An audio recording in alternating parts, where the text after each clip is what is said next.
You're listening to 5 o'clock Somewhere Real Estate Investor Podcast. This is Brett Bernard, Jeff McNett, our dickhead producer. Richard is in the studio with us. And also today we're going to be talking to Terry Morris, CFP with Raymond James. I'm a dual employee, Raymond James and Pinnacle Financial He's going to give us a bunch of information that's secret that he's not supposed to tell anybody. So stick around. Are you thinking about investing in real estate, building your net worth and your income, but you're just not sure where to start? I'm Joe Garner. I'm a mortgage officer and an investor. Let's explore your options on financing your investment property. Connect with me at jogarner.com. Call or text me 901-482-0354. Proud to be a sponsor of It's 5 O'Clock Somewhere Real Estate Podcast. Welcome back to 5 o'clock Somewhere, a real estate podcast. Brett Bernard, Jeff McNett, Richard, and Terry Morris, as we mentioned in the intro with Raymond James. But Terry, before we get into that, I've got to do something to my producer, Richard. So what I did is I went ahead and I researched funny You and British your traditions. research. Again. You're going to hurt yourself. I try my best to insult this gentleman, but I just don't get where these come from. So I want to tell you the first one that came up is called they have an annual wife carrying contest. Richard, the hell is that? That's because you guys are so damn ugly that you can't get a wife, so you're like practicing for kidnapping. Have you looked in the mirror lately? That's right. I think the wife carrying tradition is something that's been resurrected. Bog snorkeling. Who the hell bogs? You know what a bog is? It's a swamp. Sounds like the Welsh would do that. It is a bog full of peat moss, and you try to snorkel through it as fast as possible. I've actually never heard of that. Okay. Might be an Irish thing. Cheese rolling. Oh yeah, cheese rolling. That's near Gloucester. Have you ever done cheese rolling? Nope. Okay, so apparently you take a giant wedge of cheese and you roll it down a hill and try to outrun it. The one that got me the most was there's a World Gurning Championship. You know what that is? Nope. It's the World Championship for who can make the goofiest or funniest face. So those are your traditions in your home country. This is why Americans go to Britain and they're like, what the hell is wrong with you people? Hey, Americans, are you having a good time? Yeah. Well, we hate that you're here. Yeah.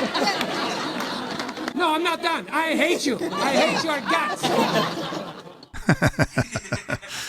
I just thought it was funny. I mean, these things are cheese rolling got me. I just don't see how you get I do. You can get a bunch of drunk British people together. You give them a giant wheel of cheese and say, go get it.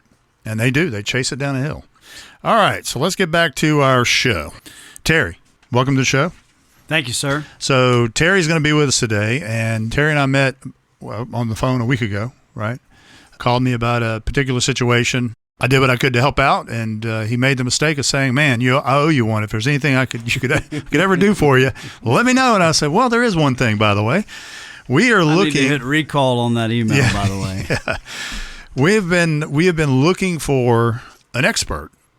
Somebody. Is that in air quotes? Expert. Air quotes. Experts. Well, our tagline is, we're not experts. We actually know what the hell we're talking about. All right. That's right. So, do I need to go out of town and come back? Because experts are always from out of town. So I'm local. You need to we don't fly have experts in this room.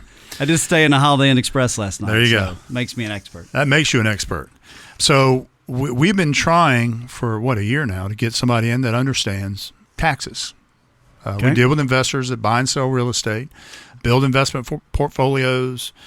Some buy for income, some buy for growth, some buy for depreciation, some buy for, there's all different reasons why they build portfolios.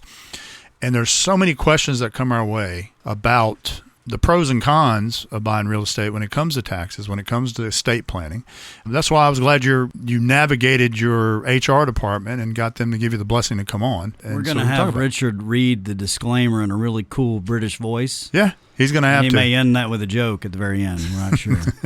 Okay, let's get this legal stuff out of the way. Raymond James Financial Services Advisors, Inc., also known as RJFS, is not affiliated with and does not endorse the opinions or services of Brett Bernard, It's 5 O'Clock Somewhere Real Estate Podcast, or the Stamps Real Estate Group. Raymond James and its advisors do not offer tax or legal advice. You should discuss any tax or legal matters with the appropriate professional. Securities offered through Raymond James Financial Services Advisors, Inc., member FINRA, SIPC, and are not insured by bank insurance, the FDIC, or any other government agency, are not deposits or obligations of the bank, are not guaranteed by the bank, and are subject to risks including the possible loss of principal. Pinnacle Asset Management, Pinnacle Bank, and Pinnacle Financial Partners are independent of RJFS and are not registered broker-dealers. Investment advisory services are offered through Raymond James Financial Services Advisors, Inc. All right, well, let's jump into it. Jeff, you want to ask the first question? Well, he's got some possible topics in here, and a few of them have caught my attention. And Let's start with number one. how do you see the rental market in Memphis right now? Go ahead and give us. I'd like to hear his your opinion. overview, Terry. We know what it's doing. Once again, just to clarify, I started studying taxes in 1986 when I went to the University of Memphis, got accounting undergrad. But in the world now, I help people with investments, help people with tax deferral, tax planning, and estate planning. So I'm not an expert in real estate. I follow it. It's a hobby. At one point, I owned 18 rentals. Those 18 rentals got in the way of my day job.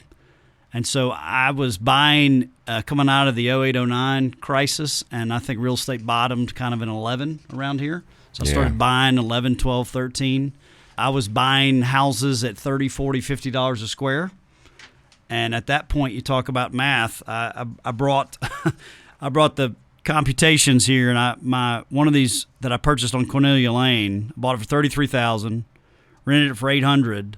So when you run the math, I was getting a 2.42% rent to total, and so you could That's outstanding. You could easily get cash flow. Where was this house at for $30,000 though? So I was at Colonial Acres, 38117. Oh, so okay. Well, White that's Station to the Yeah, east, yeah, Perkins to the west, 240 to the south, and you bought it for $30,000. There were a lot of deals. $33,000. How long ago was that? It was 2012. That was Wow. Brett. And Those then- were the good old days after And I the Great sold Recession. it in 16. I bought it for 33, sold it for 48. Thought I was a genius with my 43% profit. And then the guy bought it for me for 47. And now Zillow says it's worth 121. Well, I will tell you, I used so to I own should have held through COVID. I owned the White House in the corner of Colonial and Flamingo. Okay. Paid $62,000 for it. And I think in 2016 or 2017, we sold it for $115,000. So I think you sold yourself short. You said well, you were.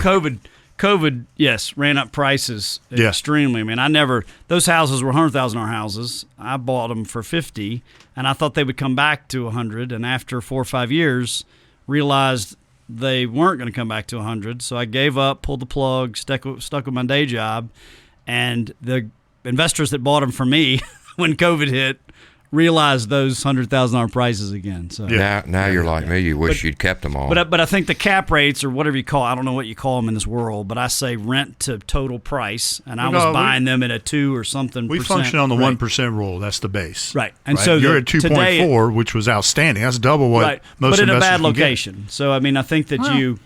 1%'s a pretty good general rule. That's where you are today with valuations. Coming out of 08-09, you could get 2% plus.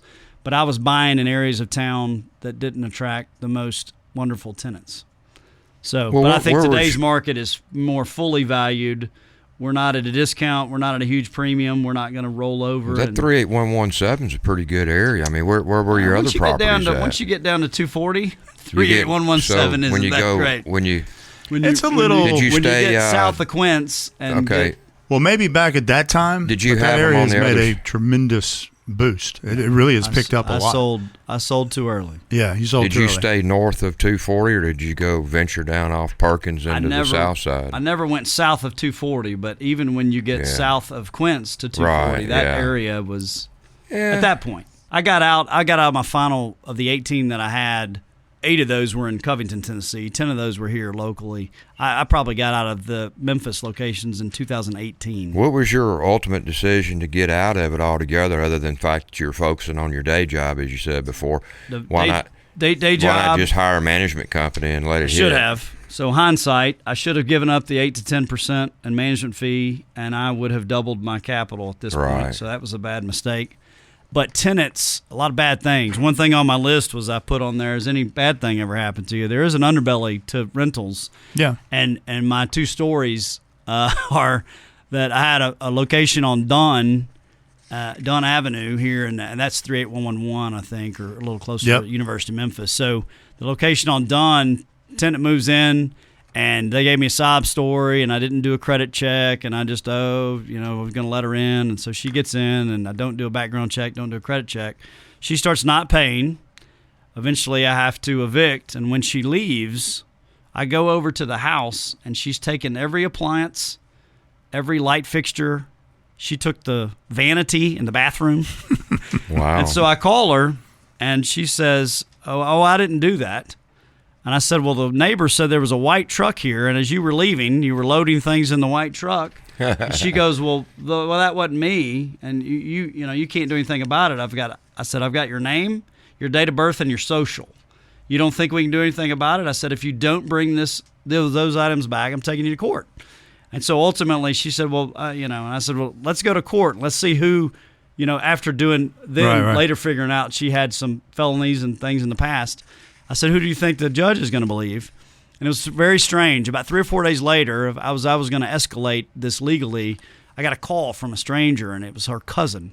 And she said, I know you're going to pursue her legally. I know she's already been in trouble. She's going to go to jail. And so if you'll give me till Saturday, everything will be back in the house.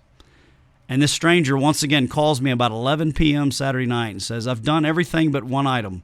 If you'll come tomorrow at noon, everything will be back in place. And her cousin, to keep her from getting in trouble with the law, put every appliance, every light fixture, reapply. She even took the thermostat off the wall. Wow. Took everything. Good grief. So there was that, and then there was an instance on Dorset. I don't know if you guys know Helene, Yep. Three Little Pigs, Dorset. My grandmother had a house. I lived there for a while. I moved out, thought it'd be a great rental, just kept it as a rental. And had a couple move in, married couple. They declared bankruptcy, and what they did was they put all the debt on him, so he declared bankruptcy, and so she was still employed. She had the income, and I asked, well, can I evict them? And they said, well, no, because one's declared bankruptcy. And so they get a bankruptcy, and they start paying me $200 a month back rent and $1,500 a month current rent or whatever it was. And somehow they defaulted on the bankruptcy. I don't even know how. I didn't even know that was possible. Oh, yeah, it happens a And lot. so I got a letter one day. Well, I had the writ of possession already. I'd already gone to court. I'd already got the writ of possession. I guess it's good for a year. Yep. So I talked to somebody in the industry, and they said, go down there and kind of act like you don't know what you're talking about. So I went to the clerk, and I said, hey, I've got this writ of possession, and I never executed it, and could you guys stamp it? And, I just forgot to get it stamped, and this was, 6 months later. So the court clerk stamps the writ of possession. And I go, and there was a guy down there, and I said, well, how do you evict people? And he said, well, you pay me $180, and I bring Bob, and we evict them. It was the craziest thing ever. I show up at 9 a.m. The two guys are already loading the stuff onto the front yard. And so the guy that was being evicted, that was disabled, he comes out in the front yard, sits in a chair, starts drinking a beer.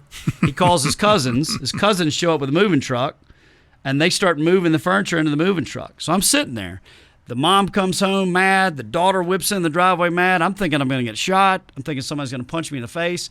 And I stay there, and then we're going to rekey the lock. Right. They're going to drive off with the moving truck. We rekey. We're back in place. And at the end of this, I went over to the guy that had declared bankruptcy and the guy that we were evicting, and he had had a couple of beers. And we high-fived each other, and he drove off. Yep. I didn't get shot. I didn't get punched in the face. It was the craziest Jeff and I are in these ever. neighborhoods all the time, and you find most of these people, you've got some unseedy people. You got some people that are bad eggs, but most of these people are just good, hardworking people, blue collar, Correct. just trying to live their life. So, I mean, I've had people move in for 6 years and never be late on a rent payment. Yeah. It's amazing. I've got a couple of investors that have had long-term tenants like that. Great, and they take excellent care of the house. So, I guess investing in real estate is like investing in anything. There's a risk to it. Yeah, but you had a pretty good run out of 18 rental units, if that's all you had. Got some, encounter, good overall, tax, would have called that a success. A little bit of tax-free income due to depreciation. So what and then type when you of, sell them at cap gains. So ordinary income is much higher rates than cap gains. Yeah. So when you sell these properties and recap that depreciation. So what type of tools did you use and formulas did you use in determining the purchasing of your rental properties back then, like as opposed to versus now? Has any of that changed? If you ask my wife, she says I'm a robot because I got an accounting undergrad. I was working for a Big Six firm. They forced you to take the CPA exam. So I passed CPA exam 94. then went back to Christian Brothers, got in this industry, got the certificate for financial planning, got the CFP. And so I'm a numbers guy, spreadsheet guy. So I used to look at Zillow values. I used to look at property tax assessments, last sale. And before I viewed a property, I had a price in mind. Mm-hmm. You know, it was worth 80 at one point.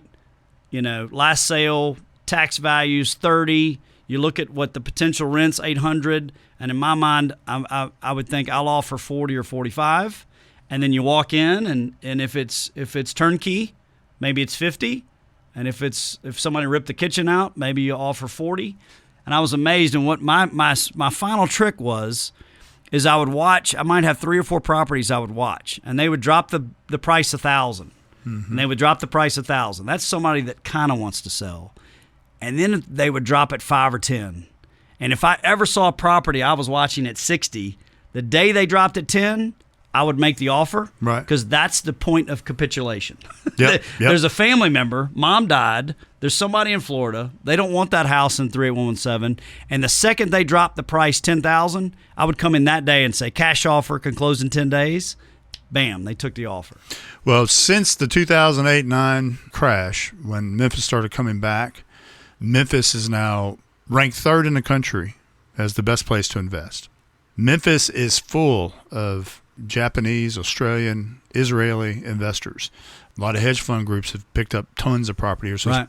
Since you've unloaded all of your stuff, I would say now that through, what do we say? It was 52% of the homes now are rentals? 52, 53. In the city of Memphis, because after the 08-09 crash, investors just started pouring into Memphis. So now you have entire neighborhoods that are 80% rental properties. Which drove prices up. Drove prices up. The 2.48% that I was buying in 2012 is non-existent. Dead. You Yeah, can't do that anymore. You can get, this is probably one of the few places in the country you can still get 1%. You can start at the 1% and grow it from there.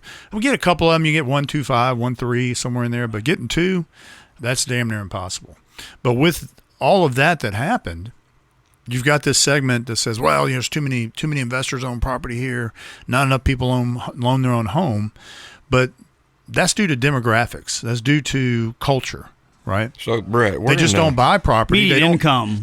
You look at median income with today's they just have no interest interest rates. They have no interest in buying a home. So, Brett, they'd rather rent the rest of their lives. We're in the lives. top 3 best places for rental incomes at your 1% rule.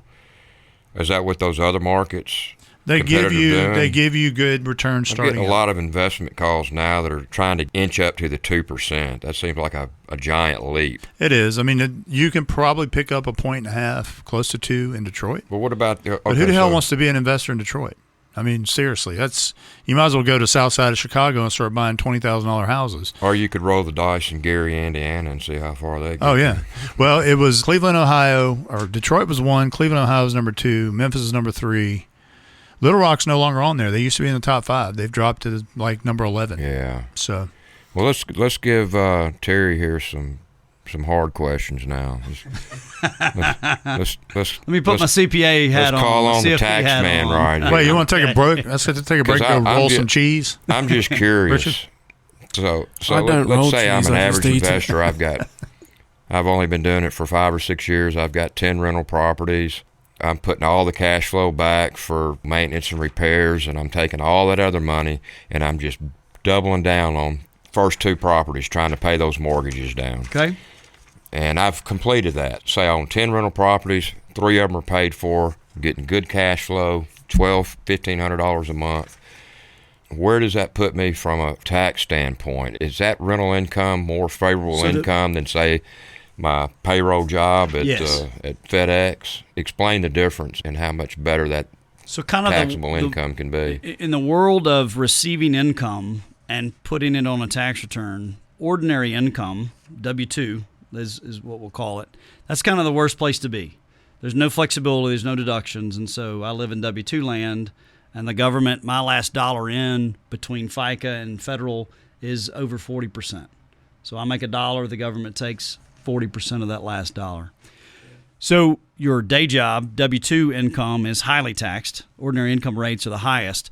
And with rental income, like when I ran the analysis of my Cornelia Lane property, I was cash flowing $9,000 a year, but I was depreciating over $2,000 a year. at a 27.5-year depreciation.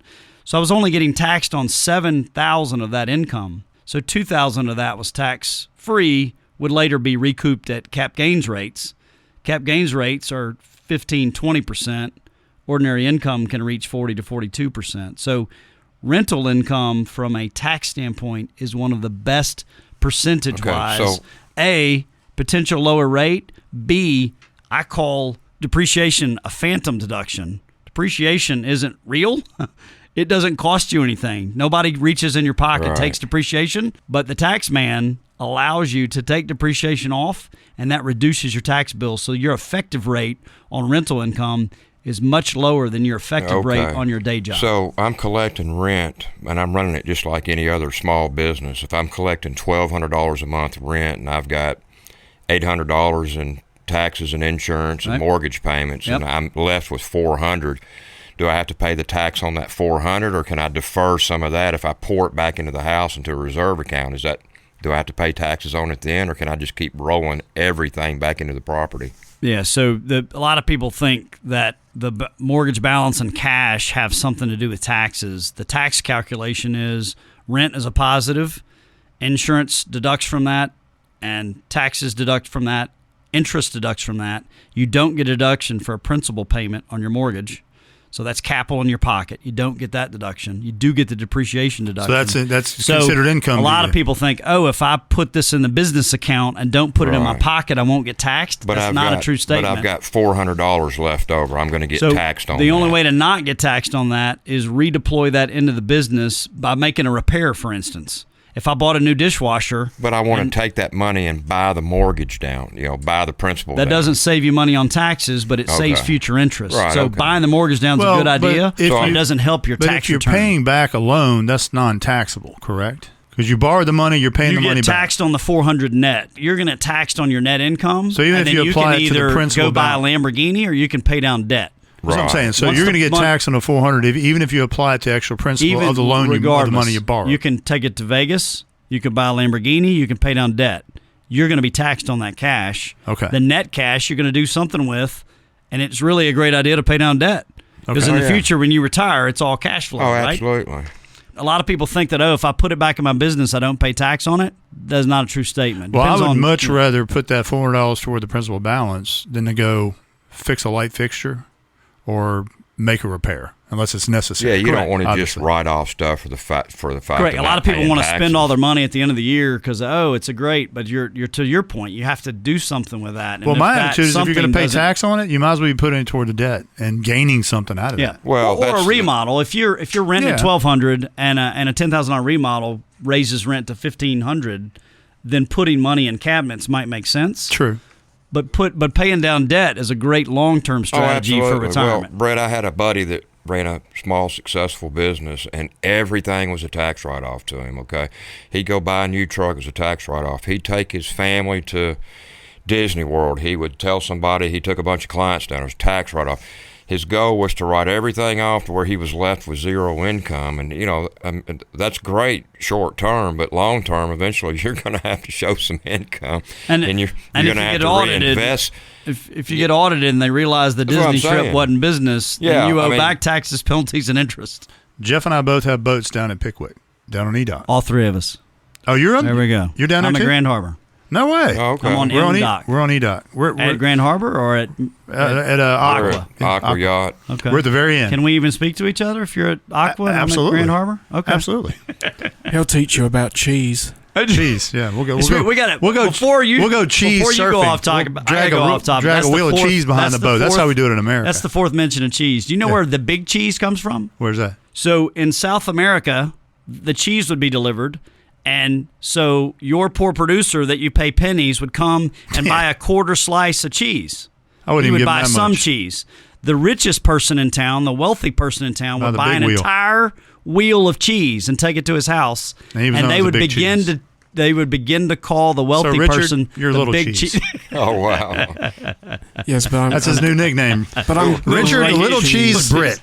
I've Just heard call him Lil Cheese, Lil Cheese. that's his that'd be rapper his name. rap His rapper name is Little Cheese. Bread. Little Cheese. But at the end of the So- day, at So least here's L- the I off don't. topic question. At least So I what, don't what type speak of boat? cheese. You got to take me for a ride on your I boat. just got a so- 32 Marionette. Okay. Flybridge. That's your office? You deducting that into Well, your that, office? I got a question for you. That's what we wanted to ask you. How much of that Four or boat five and the slip times fees? a year, we take investors down there, and we entertain. And I mean, we actually do this. Richard comes down. He's part of our network and our Little Cheese? You mean Little Cheese? Little Cheese comes Little down. Cheese comes down. Okay. Little Cheese and Mini Cheese come down with him. I pay $13,000 a year for a slip. I spend I don't know $400 or $500 a month on gas and beer. Another and- 8,000 on maintenance. And Yeah, another $8,000 on scotch maintenance. and So- booze and other food. If I am actually using that for clientele, literally, and Jeff and I are meeting with Greg down there this weekend, is who we're doing business with. What portion of that could I actually deduct legally as a business expense? Yeah, I mean that's I do not do taxes for a living. I don't give tax advice, and hopefully the disclaimer saves me from If the it was lawyers you, coming to get me. But how much what I would would you do, write I would off? go to my CPA and I would say, listen, Mr. and Mrs. CPA, if you were to rent this boat on a daily basis, it's $1,000 a day. It's $2,000 a day. I know that, like, I've got a wakeboard boat. Like, you could spend $3,000 a day renting a wakeboard boat or whatever. So then I would say I spend 4 days a year entertaining, and this boat would cost $3,000 a day. Here's my total expenses of $50,000. Would you allow me to write off 4 days worth of my expenses? At So just every $3,000 time, a if I bring day? an investor down for But it- the weekend, It's just that is a tax preparer CPA Okay, question. I'll ask my that- It's a legitimate question. But though. I would you need to frame it though. You don't Yeah. you need to tell him my total expenses on the boat are X, and I checked on a website, and in Panama City, if I were to rent this boat, it's $2,500 a day to rent it, plus a captain or whatever. And then you go to your CPA with all that data, and the CPA says you don't want to do this because it's a red flag. You can Yeah. attract attention to your return, or your CPA says if you can prove that Greg was on your boat for 2 days, you can deduct X. That's, that's a so we will be above able my to pay deduct grade. that off. But our other huge expense, Johnny Walker Black, is just going to have to. Yeah, but We're just not going to be able to get anything. What for he that. said Did you was share it Just with the drinking. client? Yeah, Did you just share drinking. Did you Yeah. share the Johnny Walker with the client? Yeah. Brett, what he said was key, though. You do not want to draw any red flags No, to yourself. I don't. Like home office Or is a great like example. my buddy would buy a boat, and he would think that if as long as he bought that boat in his company's name or LLC's name, that he could write every expense off on that boat for the rest of his life and get away with Is it. your And buddy? I disagree. Is your with buddy him. currently incarcerated, or He thinks he's he thinks he's Donald Trump, but Well, let's get into some of the. You're not here to give tax advice, and we don't want you to do that. We understand. You know, we're going to put a Right. disclaimer at the beginning of this show so that you Yep. people are you're not giving tax advice. But there are people with legitimate questions, and they do consult their CPAs and their tax experts. But for the new guy who's sitting in California right now or sitting in East Tennessee thinking about getting into investing, what would you label some of the benefits? Financial benefits, not just the income or the equity growth, but planning benefits, tax benefits, or what are some of the tools that you can take advantage of as a property investor? if you think about best case scenario, so best case scenario is I went back and my 2012 purchase of this rental property. So had I put 20% down or $6,000, I was netting $9,000 cash and paying tax on $7,000 cash. And so if the house can pay itself off in 4 or 5 years, the tenant paid for the house. Now I'm getting cash on an investment that I have zero cost in because the tenant paid for the house over time. Because you've made your and then you investment depreciate that $50,000 or $100,000 or $200,000 house down to zero. You could sell it at a cap gains rate of 0, 15, 20% based on your tax return. Or if you died with that property and got a step up in basis, you may never pay tax on the gain on that house. It's possible. back. Really? So when you die, you get a step up. So if I bought a house for $50,000, that house was worth $300,000, and I die with it and give it to my kids, they get a step up in basis. What you don't want to do is gift that house to the kids. If you gift the house to the kids, they inherit your basis of $50,000, and now the house is worth $300,000. So now they've So got there's- capital gains. There's during life benefits of rentals with it lowers your tax rate due to depreciation, expenses, etc. And then if you sell it, it's at a cap gain rate, which could be half of what ordinary income is or Right. W-2 income. And then if you hold it and die with it, you might get a step up in basis as long as your estate is worth below a certain amount. Today, you can die with $14 million per person and not pay death tax. So how do you do that with my personal house? I don't gift it to my kids. What do I do with it? So there's a Put it couple in of a things. trust? With your primary resident, each person gets a $250,000 exemption for your primary resident. And there's rules. Once again, let's call our CPA. You got to live there 3 out of the last 5 years. If you never rented it or you lived there for 10 years, you could sell it. And if you're married and you bought it for $100, now it's worth $600, you pay zero tax on that between you and your wife. To your point, you could just put it in a trust and leave it outright for your children and then get a step up. Got to be careful. If it's in an irrevocable trust, might not get a step up. So once again, we get estate planning attorneys involved and CPAs involved. I come up with ideas. I don't execute because I'm not licensed to do any of that stuff. And that's the same with any rental real estate portfolios. Yeah, rental but if you properties do the same die thing. with it and you got less than $14 million in your name and you're single, your kids could inherit $14 million and pay zero taxation on that $14 million. That's the current Let me ask you unified this question, credit. Terry. So let's say you did not sell your 18 properties. Let's say you still have them today. You've probably at this point got them. I think Brett's trying to say, hey, Terry, you shouldn't have sold your properties. You weren't very smart. And he's saying it in a nice way because he's trying to be polite, right? He just thinks he's Le Grand Fromage, doesn't he? Little cheese. I'll call on you when I need you to say something.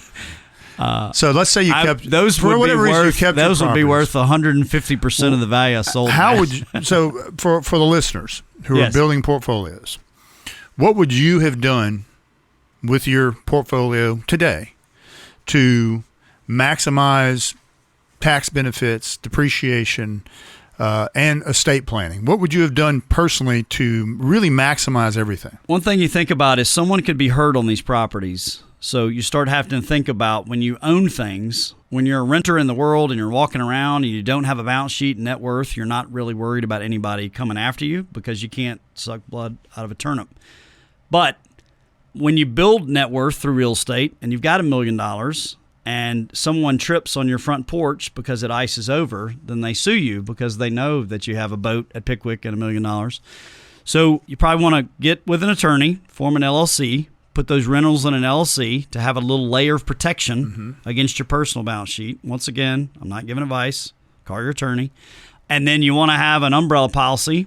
And so as your net worth grows, you start with $1 million umbrella policy. Then you go to a $3 million umbrella policy. The umbrella policy covers you if someone trips on your boat and breaks their back. If someone falls on one of your rental property porch on the ice, like as your net worth goes up, you need to increase your umbrella policy. So LLC gives you a little bit of protection. Second time we've had a guest mention umbrella policy. Umbrella policy. So if you don't have a net worth, you're not worried about it. But if you're worth $2 million and you got real estate and a boat, and I trip on your front porch because you didn't get the ice off of there fast enough, I'm coming after you because I know you got money, right? I'm from Louisiana. You'll never make it to court. I'm just saying. You'll never make it. You won't have to worry about me ever reaching that $14 million mark, though. For the Brits, what he's trying to say is, I'll be sleeping with the fishes. That's right. Is what he's trying to say. We'll go. No way. He said it. Let me tell you, you're going to be sleeping with the fishes without saying you're going to be Let sleeping me give you with the some fishes. advice. If a boy from Louisiana ever invites you to go fishing in Grand Isle, just say no. I'm busy that weekend. Just a tip. and I don't like chains around my ankles. That's right. I'm pretty well Crab equipped bait. to understand his Kunaz drivel. You know. Coon ass. Raging I was Cajun. a little Raging bit Cajun. concerned that we would have to have an interpreter between my Tennessee Southern drawl and your British accent. I didn't Sorry, know if what we did would he have to say? have an interpreter between. Obviously, I love your strategy of paying down the debt. Like Yeah. don't go to Vegas, don't buy a Lamborghini, pay the debt down. Get your cash flow. The cash flow becomes your retirement because one day you're going to stop working. Preaching to a choir, man. LLC gives you a little bit of protection against the rentals. Umbrella policy protects you if you get sued. And then work with an estate planning attorney to say, what happens with all this when I'm gone? Like, if I have $2 million in real estate and I have a son or daughter and they can't manage their $100, they blow their money on Friday when they get paid, do they need to inherit suddenly $2 million worth of real estate? And the answer may be no. So you can control that money from the grave. From the grave? You can set up a irrevocable trust. Those 20 properties could be in the trust. The kid could get $5,000 a month in income from the trust, but the kid can't get the $2 million and go to Vegas and blow it. So you can protect your assets. You can put a from the time grave. frame on that. So when the Correct. kid turns 40, you give them a little You give bit. 'em- So, give 'em like, everything. I have a trust I have 5 kids, by the way. Wow. This is you're not from here, but if you were from here, you would say, "Bless your heart, Terry." That's what you say when someone says. I'm told that means damn your hind. So, 5 kids. so how many, five kids. How many baby mamas? I'm just messing with you. he is from Memphis. I mean, he could have a couple. 6. The oldest is the oldest is from one mother, and the I have a I'm just stepchild, and messing then with you, man. three littles from the current wife. But a trust is set up for everyone, and they get fed money monthly, and then at 35 they get a little access to principal, and then at 45 you're just like, if they haven't learned their lesson, they get full access. And if there's $1 million in that trust for little Johnny, at 45, if he hasn't learned his lesson, he blows it. But you just hope that they have a good head on their shoulders by the time they're 45. But at 18, I just had a client that had $900,000 in an UPMA account, and at age 21, their daughter was suddenly going to have $900,000. We quickly, working with the daughter and the mother, put that in a trust and said, you probably don't need access to that today. And the daughter completely understood. The daughter signed the forms. The daughter turned 21. Now it's protected against creditors. It's protected against divorce. So, once again, work with an attorney. There's some Well, great let me ask you estate this plan changes. question. Just let me know yes or no. Can you promote yourself as a planner, a financial planner? Yes. Okay. Yes. So what I want you to do is do a little of that. Okay.